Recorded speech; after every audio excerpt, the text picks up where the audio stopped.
வணக்கம். ஆகாஷவாணி திருச்சிராப்பள்ளி. மாநில செய்திகள் வாசிப்பவர் சத்யநாராயணன். தலைப்புச் செய்திகள். கோடை வெப்ப தாக்கத்திலிருந்து பாதுகாத்துக் கொள்ள மக்கள் அரசின் வழிகாட்டுதல்களை பின்பற்ற வேண்டும் என்று பிரதமர் திரு நரேந்திர மோடி மனதின் குரல் நிகழ்ச்சியில் அறிவுறுத்தியுள்ளார். நாட்டின் பாரம்பரிய அடையாளங்களை பாதுகாக்கும் முயற்சிகள் தொடர்ந்து மேற்கொள்ளப்படுவதாகவும் பிரதமர் கூறியுள்ளார். ராணுவ திறன் வளர்ச்சிக்கு புதுமையான சிந்தனைகள் உந்து சக்தியாக அமையும் என்று முப்படை தளபதி லெப்டினன்ட் ஜெனரல் NS ராஜா சுப்பிரமணி தெரிவித்துள்ளார். நிலத்தடி நீர்மட்டத்தை மேம்படுத்த நடவடிக்கைகள் மேற்கொள்ளப்படும் என்று மாநில மின்துறை அமைச்சர் திரு CTR நிர்மல்குமார் அறிவித்துள்ளார். சமூகத்தை பாதுகாக்க புகையிலை பழக்கத்தை கைவிட வேண்டியதன் அவசியத்தை மாநில மருத்துவம் மக்கள் நல்வாழ்வுத்துறை அமைச்சர் டாக்டர் KG அருண்ராஜ் வலியுறுத்தியுள்ளார். IPL 2020 கிரிக்கெட் போட்டியின் இறுதி ஆட்டத்தில் இன்று ராயல் சேலஞ்சர்ஸ் பெங்களூரு குஜராத் டைட்டன்ஸை எதிர்கொள்கிறது. இனி விரிவான செய்திகள். கோடை வெப்பத்தின் தாக்கத்திலிருந்து மக்கள் தங்களை பாதுகாத்துக் கொள்ள அரசு துறைகளின் வழிகாட்டுதல்களை பின்பற்ற வேண்டும் என்று பிரதமர் திரு நரேந்திர மோடி வலியுறுத்தியுள்ளார். அகில இந்திய வானொலியில் மன் கி பாத் மனதின் குரல் நிகழ்ச்சியில் 134வது முறையாக இன்று உரையாற்றிய பிரதமர் போதுமான அளவு தண்ணீர் பருகுதல், அத்தியாவசிய தேவையின்றி பகல் நேர பயணங்களை தவிர்த்தல் உள்ளிட்ட பாதுகாப்பு நடவடிக்கைகளை மேற்கொள்ள வேண்டும் என்று நாட்டு மக்களுக்கு அறிவுறுத்தினார்.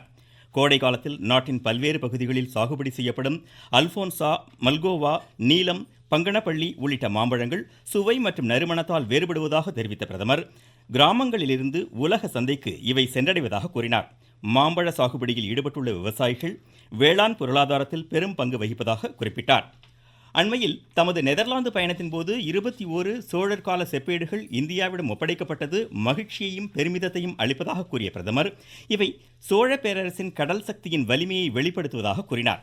தென்கிழக்கு ஆசிய நாடுகளுடனான சோழர்களின் உறவுகள் குறித்த தகவல்களும் இத்தகடுகளில் இடம்பெற்றிருந்ததாக குறிப்பிட்ட பிரதமர் இத்தகைய விலை மதிப்பற்ற பாரம்பரிய அடையாளங்களை பாதுகாக்க மத்திய அரசு தொடர்ந்து பல்வேறு முயற்சிகளை மேற்கொண்டு வருவதாக தெரிவித்தார்.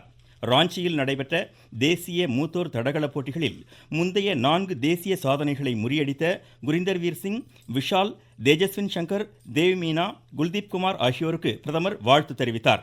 நாடு முழுவதும் வானியல் மன்றங்கள் அதிக அளவில் தற்போது பிரபலமடைந்து வருவதாகவும் அவற்றின் செயல்பாடுகள் சிறிய நகரங்கள், பள்ளிகள், பூங்காக்கள் வரை காணப்படுவதாகவும் கூறிய பிரதமர் விடுமுறை நாட்களில் இளைஞர்கள் வானியல் மன்றங்களில் தங்களை இணைத்துக் கொள்ள வேண்டும் என்று அறிவுறுத்தினார். மாணாக்கர் அறிவியல் கோளரங்கங்களை பார்வையிட வேண்டும் என்றும் வலியுறுத்தினார். நமாமி கங்கை அபியான் திட்டத்தின் கீழ் உருவாக்கப்பட்ட நாட்டின் முதல் கங்கை டால்பின் மீட்பு அவசர ஊர்தி டால்பின்களை பாதுகாக்க பெரும் பங்கு வகித்ததாக குறிப்பிட்ட பிரதமர் டால்பின்கள் காப்பாற்றப்படுவதன் மூலம் ஆற்றின் ஒட்டுமொத்த உயிரமைப்பும் காப்பாற்றப்படுவதாக கூறினார்.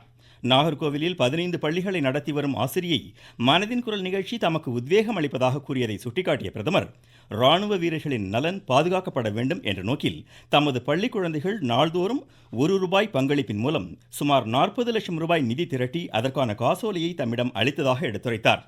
கடந்த ஆண்டு 50வது ஆண்டு விழாவை கொண்டாடிய சென்னையின் முதல் ஹிந்து பள்ளி குறித்து பேசிய பிரதமர் நாட்டின் கல்வி மற்றும் கலாச்சார பெருமையை மேம்படுத்துவதில் இப்பள்ளியின் பங்களிப்பு பாராட்டத்தக்கது என்றார்.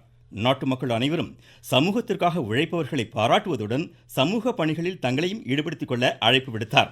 ஞாயிற்றுக்கிழமைகளில் சைக்கிள் ஓட்டுதல் நிகழ்வு தற்போது நாடு தழுவிய இயக்கமாக மாறியுள்ளது என்று மத்திய சுகாதாரத்துறை அமைச்சர் டாக்டர் மன்சுக் மாண்டவியா தெரிவித்துள்ளார்.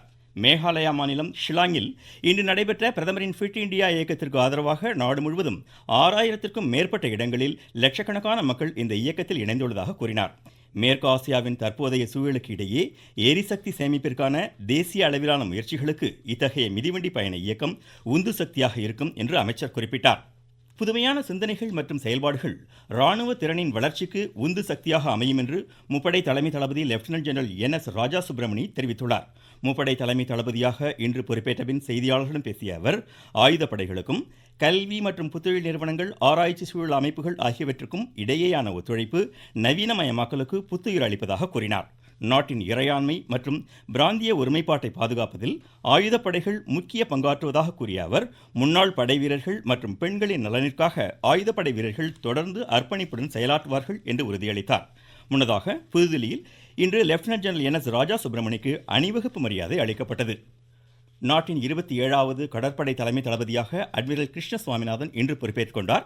புதுதில்லியில் செய்தியாளர்களிடம் பேசிய அவர் இந்திய கடற்படை நாட்டின் நலனை பாதுகாப்பதில் விழிப்புடன் இருப்பதாகவும் சவாலான சிக்கலான சூழல்களையும் திறம்பட கையாளும் வகையில் செயல்படுவதாகவும் கூறினார். நீங்கள் கேட்டுக்கொண்டிருப்பது ஆகாஷ்வாணியின் மாநில செய்தி அறிக்கை. ஊரக வளர்ச்சிக்கான புதிய அத்தியாயம். வளர்ச்சியடைந்த இந்தியாவிற்கான ஊரக வேலைவாய்ப்பு உறுதி மற்றும் வாழ்வாதார சட்டம் ஜூலை 1ஆம் தேதி முதல் செயல்பாட்டிற்கு வருகின்றது. இந்த சட்டம் ஆண்டிற்கு 125 நாட்கள் வேலையை உறுதி செய்கிறது. வாரந்தோறும் ஊதியம் வழங்கப்படுவது கட்டாயமாக்கப்பட்டுள்ளது. பணி முடித்த 15 நாட்களுக்குள் ஊதியம் வழங்குவதை உறுதி செய்வதற்கான அம்சங்களும் இதில் இடம்பெற்றுள்ளன. கால தாமதமாக ஊதியம் வழங்கப்பட்டால் அதற்கான இழப்பீட்டுத் தொகைக்கும் வகை செய்யப்பட்டுள்ளது. வளர்ச்சியடைந்த இந்தியாவிற்கான பயணத்தில் மோடி அரசு தொடரும் சீர்திருத்த நடவடிக்கைகள். மதுரை தனக்கன்குளத்தில் காவிரி கூட்டு குடிநீர் திட்டத்தின் மூலம் 350க்கும் மேற்பட்ட வீடுகளுக்கு குடிநீர் வழங்குவதற்கான குழாய் பதிக்கும் பணிகளை மாநில மின்துறை அமைச்சர் திரு CTR நிர்மல்குமார் இன்று தொடங்கி வைத்தார். பின்னர் செய்தியாளர்களிடம் பேசிய அமைச்சர் நிலத்தடி நீர்மட்டத்தை மேம்படுத்த நடவடிக்கைகள் மேற்கொள்ளப்படும் என்றார். வெங்கலமூர்த்தின்ற இந்த பகுதிக்கு ரவுண்டு வாட்டரும் பாத்தீங்கன்னா 1000 அடி கீழே போயிடுச்சு. அதில் பழைய பைப்பு உடஞ்சிருச்சுன்னா அதை புதுப்பிக்கும் பணியில அதற்கான நிதி ஒதுக்கப்பட்டு மாவட்ட ஆட்சியர்லேருந்து நிதி ஒதுக்கப்பட்டு வெகு விரைவில் நிரந்தரமாக தண்ணி கொண்டு வரப்படும். அதுவரை டெம்பரரியா நம்ம லாரியில எல்லா குடியிருப்பு இங்க இருக்கிற மக்கள் அனைவருக்கும் சப்ளை பண்றதுக்கான வேலையை இது பண்ணிருக்கோம். கூட்டு குடிநீர் திட்டங்களும் இங்க தேவைப்படுகிறது. ஸோ அதெல்லாம் முதல்வரிடம் கலந்தாலோசித்து என்னென்ன மாதிரி செய்யணும்னு சொல்லி கூட்டு குடிநீர் திட்டங்களும் கொண்டு வரப்பட்டு நிலத்தடி நீரை அதிகரிக்க தேவையான long term projects long term நம்ம ப்ராஜெக்ட்ஸ் ஏதாவது கொண்டு வரணும். உலக புகையிலை எதிர்ப்பு தினம் இன்று கடைபிடிக்கப்படுகிறது. புகையிலை பயன்பாட்டினால் ஏற்படும் ஆபத்துகள் குறித்த விழிப்புணர்வை ஏற்படுத்தும் வகையில் 1987ஆம் ஆண்டு முதல் உலக சுகாதார நிறுவனம் சார்பில் இந்நாள் கடைபிடிக்கப்படுகிறது. புகையிலை ஈர்ப்பை தவிர்த்தல், அதன் மீதான அடிமைத்தனத்தை எதிர்த்து போரிடுதல் என்பதே இந்த ஆண்டின் கருப்பொருளாகும். நாமக்கல் மாவட்டம் திருச்செங்கோட்டில் விழிப்புணர்வு கையெழுத்து இயக்கத்தை தொடங்கி வைத்து பேசிய மாநில மருத்துவம் மக்கள் நல்வாழ்வுத்துறை அமைச்சர் டாக்டர் KG அருண்ராஜ் சமூகத்தை பாதுகாக்க புகையிலை பழக்கத்தை கைவிட வேண்டியதன் அவசியத்தை வலியுறுத்தினார். இந்நிகழ்ச்சியில் மாநில அமைச்சர் திருமதி விஜயலட்சுமி உள்ளிட்டோர் பங்கேற்றனர். திண்டுக்கல் மாவட்டம் கொடைக்கானலில் சுற்றுலா பயணிகள் மற்றும் பொதுமக்கள் பங்கேற்ற விழிப்புணர்வு நடைபயிற்சி நடைபெற்றது. தென்காசியில் நடைபெற்ற விழிப்புணர்வு பேரணியில் ஏராளமானோர் பங்கேற்றனர். கோவை நேரு விளையாட்டரங்கில் 7,95,00,000 ரூபாய் செலவில் விளையாட்டு வீரர்களுக்கான உடற்பயிற்சி கூடம், படிப்பு அறை, பொழுதுபோக்கு மற்றும் பார்வையாளர்கள் அரங்கம் உள்ளிட்ட வசதிகளுடன் கட்டப்பட்டு வரும் நவீன விடுதி பணிகள் உரிய காலத்தில் முடிக்கப்படும் என்று மாநில விளையாட்டுத்துறை அமைச்சர் திரு ஆதவ் அர்ஜுனா தெரிவித்துள்ளார். இப்பணிகளை இன்று நேரில் ஆய்வு செய்த அவர் பயிற்சியில் ஈடுபட்டிருந்த விளையாட்டு வீரர்களுடன் கலந்துரையாடினார். அவர்களுக்கு தேவையான கூடுதல் விளையாட்டு உபகரணங்கள் உள்ளிட்ட தேவைகள் விரைவில் பூர்த்தி செய்யப்படும் என்றும் அமைச்சர் உறுதியளித்தார். தொடர்ந்து மாவட்ட ஆட்சியர் அலுவலகத்தில் பொதுப்பணி மற்றும் நெடுஞ்சாலைத்துறை அதிகாரிகளுடனான வளர்ச்சி திட்ட பணிகள் குறித்த ஆய்வுக் கூட்டத்திலும் அமைச்சர் திரு ஆதவ் அர்ஜுனா பங்கேற்றார். திருச்சி மாவட்டத்தின் வளர்ச்சிக்கு முன்னுரிமை அளிக்கப்படும் என்று இன்று பொறுப்பேற்ற மாவட்ட ஆட்சித்தலைவர் திரு பிரதீக் தயாள் தெரிவித்துள்ளார். பொறுப்பேற்ற பின் செய்தியாளர்களிடம் பேசிய அவர் மக்களின் தேவைகள் உடனுக்குடன் பூர்த்தி செய்யப்படும் என்றார். அனைவருக்கும் வணக்கம். என் பேர் பிரதீக் தயாள். இன்று காலையில் திருச்சிராப்பள்ளி மாவட்டத்தில் மாவட்ட ஆட்சியராக பொறுப்பேற்று இந்த வரலாற்று சிறப்புமிக்க மாவட்டத்தில் பணியாற்றும் வாய்ப்பு கிடைத்ததில் நான் ரொம்ப மகிழ்ச்சி அடைகிறேன். மக்களுக்கு நேர்மையான மற்றும் திறமையான நிர்வாகத்தை வழங்குவது எனது முக்கிய நோக்கமாகும். மக்களின் தேவைகளை, பிரச்சனைகளை கேட்டு அதற்கு பின் விரைவாக தீர்வு காண முயற்சி எடுக்கப்படும். இந்த பணியில் உங்களுடைய ஒத்துழைப்பு, மக்களின் ஆதரவை நான் அன்புடன் கேட்டுக்கொள்கிறேன். நன்றி, வணக்கம். இதேபோல் தேனி மாவட்ட ஆட்சித்தலைவராக டாக்டர் வைத்தியநாதனும், திருவண்ணாமலை மாவட்ட ஆட்சித்தலைவராக திருமதி வந்தனா கார்க்கும் இன்று பொறுப்பேற்றுக் கொண்டனர். தமிழகத்தில் காலியாக உள்ள ஒரு மாநிலங்களவை உறுப்பினர் பதவிக்கான தேர்தல் வரும் 18ஆம் தேதி நடைபெறுகிறது. இதற்கான வேட்புமனு தாக்கல் நாளை தொடங்கி வரும் 8ஆம் தேதி வரை நடைபெறும். வேட்புமனுக்களை திரும்பப் பெற வரும் 11ஆம் தேதி கடைசி நாளாகும். கடலூரில் சிறு குறு நடுத்தர தொழில்களுக்கு தொழிற்கடன் வழங்கும் சிறப்பு முகாம் நாளை நடைபெற உள்ளதாக ஆட்சித்தலைவர் திரு சிபி ஆதித்ய செந்தில்குமார் தெரிவித்துள்ளார். நெல்லை மாவட்ட சுற்றுலா தலங்களுக்கான நுழைவு கட்டணம் நாளை முதல் ஆன்லைன் மூலம் வசூலிக்கப்படும் என்று வனத்துறை அறிவித்துள்ளது. IPL 2020 கிரிக்கெட் போட்டியின் இறுதி ஆட்டம் அகமதாபாத்தில் இன்றிரவு 7:30 மணிக்கு நடைபெறுகிறது.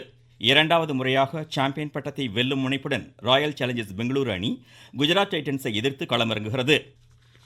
மீண்டும் தலைப்புச் செய்திகள். கோடை வெப்ப தாக்கத்திலிருந்து பாதுகாத்துக் கொள்ள மக்கள் அரசின் வழிகாட்டுதல்களை பின்பற்ற வேண்டும் என்று பிரதமர் திரு நரேந்திர மோடி மனதின் குரல் நிகழ்ச்சியில் அறிவுறுத்தியுள்ளார். நாட்டின் பாரம்பரிய அடையாளங்களை பாதுகாக்கும் முயற்சிகள் தொடர்ந்து மேற்கொள்ளப்படுவதாகவும் பிரதமர் கூறியுள்ளார். ராணுவ திறன் வளர்ச்சிக்கு புதுமையான சிந்தனைகள் உந்து சக்தியாக அமையும் என்று முப்படை தலைமை தளபதி லெப்டினன்ட் ஜெனரல் NS ராஜா சுப்பிரமணி தெரிவித்துள்ளார். நிலத்தடி நீர்மட்டத்தை மேம்படுத்த நடவடிக்கைகள் மேற்கொள்ளப்படும் என்று மாநில மின்துறை அமைச்சர் திரு CTR நிர்மல்குமார் கூறியுள்ளார். சமூகத்தை பாதுகாக்க புகையிலை வழக்கத்தை கைவிட வேண்டியதன் அவசியத்தை மாநில மருத்துவம் மக்கள் நல்வாழ்வுத்துறை அமைச்சர் டாக்டர் KG அருண்ராஜ் வலியுறுத்தியுள்ளார். IPL 2020 கிரிக்கெட் போட்டியின் இறுதி ஆட்டத்தில் இன்று ராயல் சேலஞ்சர்ஸ் பெங்களூரு குஜராத் டைட்டன்ஸை எதிர்கொள்கிறது. இத்துடன் இந்த செய்தி அறிக்கை முடிவடைந்தது.